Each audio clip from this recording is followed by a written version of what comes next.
Hey guys, welcome back to the channel. A lot of people have been asking me questions about what it's like to work on a TV show, what it's like being on set, and also how we prepare for roles and things like that. So I asked you guys over on Twitter for any questions you have about what it's like working on a TV show, and I picked some of the most interesting questions and I'm gonna be answering them in this video. So let's get started. So the first question is, how many takes do you have of a scene on average? It really depends on what kind of scene we're shooting, also how much time is left in the day, and also kind of how easy the scene is to shoot. On average, I would say it takes at least 10 takes, because when you're shooting a scene, you need to get the wide angle, which is like from far away, then you get a close-up angle, and then there's usually multiple close-up angles, so you want to get the angle of this person talking and the angle of another person talking. So if everything goes smoothly, usually you need at least 2 to 3 takes per shot. So yeah, I would say at least 10 on average. It can take many more, like 20 takes for a scene is not uncommon, and the more complicated a scene or the more angles, that means you're gonna need more takes. All right, the next question is, what do you guys do to help foster good chemistry within all the cast members? By the way, I just wanted to say that I'm just answering these questions based on my experience. I'm not saying every single production is like this, especially overseas productions, which I have no experience with. This is just my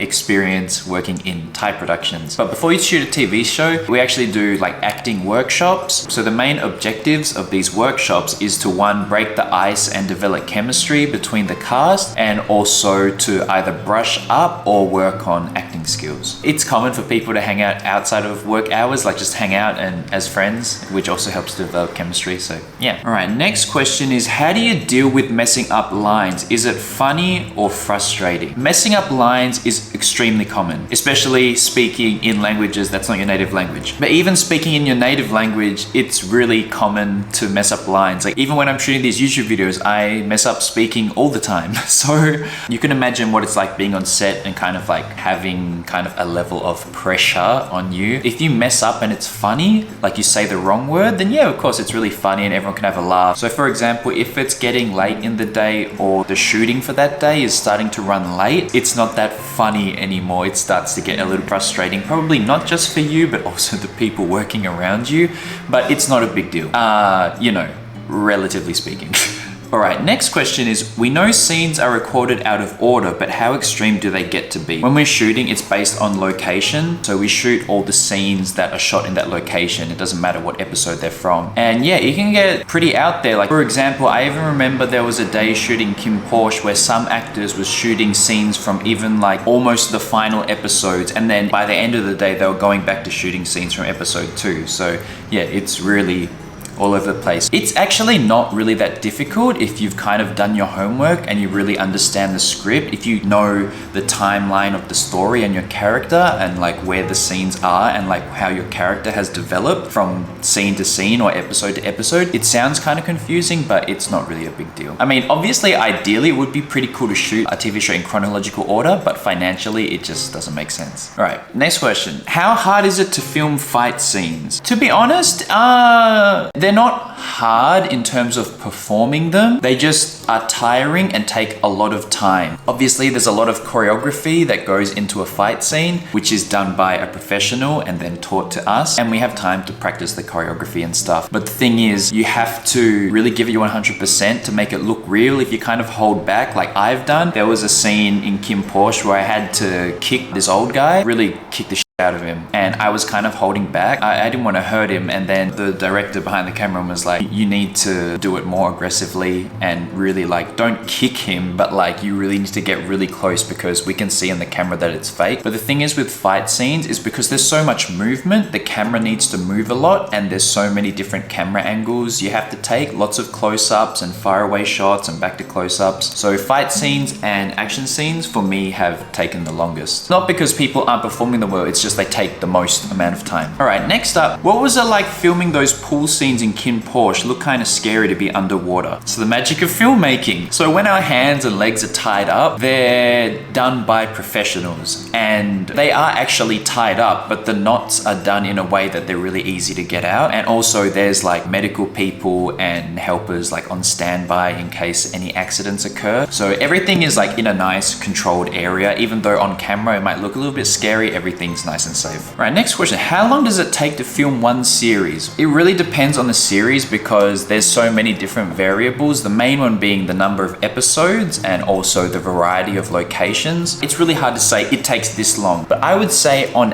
average, it takes around 3 months. But when I say 3 months, we're not actually shooting every single day. Usually TV series shoot 3, maximum 4 days a week. How do actors cry right on the spot? This is a really interesting question. So there are different ways to cry, right? So one way to cry is just by being really into the scene and really understanding the character's emotions, and you just feel the same way and then you cry. That's like the most ideal way. As an actor, you want to cry. You want to be in the moment, feeling the emotions, and then you cry. But life doesn't always turn out that way. In cases where like the tears just aren't flowing, there are other ways, such as using eye drops. So you'll shoot a scene, then someone will come put in some eye drops for you and then continue shooting. Or you can kind of put some menthol, not a lip balm, but it's like a menthol balm you can put near your eyes, which will make your eyes water, which makes it look really realistic. More magic of television.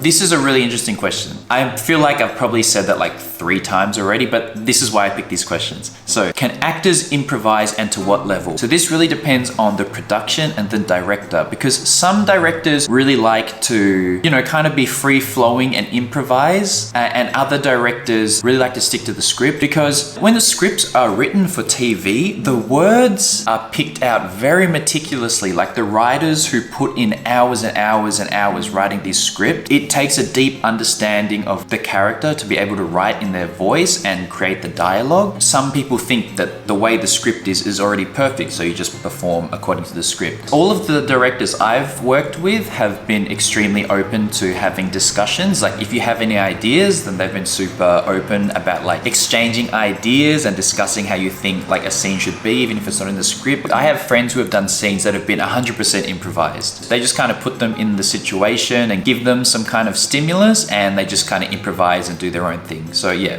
it really depends, and yes, you can improvise. Next question. This is also a good question, like all of them. How did you get used to having a camera in your face? The main way to get used to having the camera in your face is experience. For example, even me doing this YouTube channel, if you go and watch earlier videos compared to now, I've gotten way more comfortable talking in front of a camera. Those first couple of videos I put out, I was extremely nervous. In some places, you can even hear my voice shaking. Whereas now I still get a little bit nervous, but I feel a lot more comfortable. Another thing is like when I've taken acting classes, some of the exercises they get you to do or teach you is to forget what's around you and really immerse yourself in the scene. I feel like if you're really immersed in the scene, you're in the moment and you're really portraying that character, you kind of forget about the cameras and the crew and those kind of things. Like you act as if the cameras aren't there, but you actually need to know where the cameras are. You need to know what's in the field of view of the camera. You need to know like when you're in frame, out of frame, whether you're blocking somebody else's face or not. So it's kind of interesting. I'm gonna say it's about 80% being there in the moment and 20% you need to have an awareness of kind of what's around you. How long are you on set for, and how do you pass the time until you're seen? Time on set also varies. You know, you could be on set for 3 hours, you could be on set for 12 hours. I think a regular shooting day is anywhere between 12 to 16 hours. But I mean, you're just there from before you shoot your first scene until you shoot your last scene, but your last scene might not be the last scene of the day. So I've had some days where I've been in the first scene and the last scene, which means I'm on set for, you know, like 16 hours. How do I pass the time? Well, I like to sleep.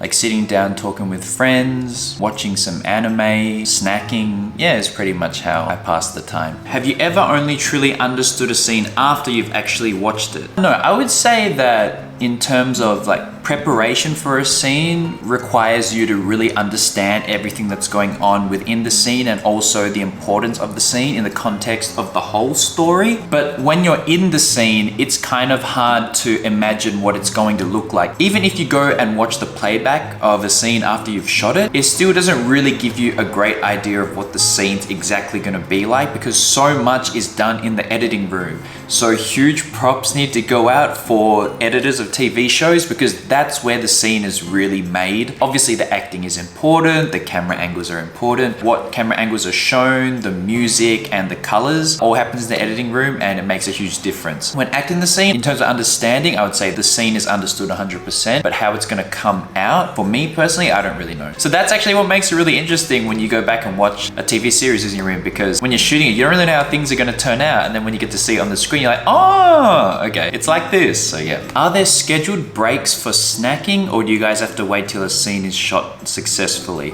So when you roll up on set, there's 3 main meal breaks. There's breakfast, lunch, and dinner, and these are provided for us. Usually there's like a caterer, so there will be like 5 or 6 different dishes and you go and pick whatever you like. But since we were shooting during COVID, we had boxed meals instead. Not while you're shooting a scene, but if you're on a break between scenes, it's totally fine. You can just snack and eat some fruit or eat whatever you want. It's totally fine. All right, guys, so I hope I was able to answer a lot of the more common questions that you guys have about what it's like working on the set of a TV show. It was really interesting, like seeing what everyone's interested about. I would say the funniest thing is like there seems to be this strange mystique around the whole thing. It's more straightforward and regular than you think. Like it's a special job, but it's still a job. I hope that this video was informative and shed some light on what's going on behind the scenes. If you guys enjoyed the video and there's still more questions that I haven't answered, then maybe I can put together a part 2 sometime. So if you'd like that, then please let me know in the comment section down below. As always, guys, thank you very much for watching the video, and I'll see you in the next one.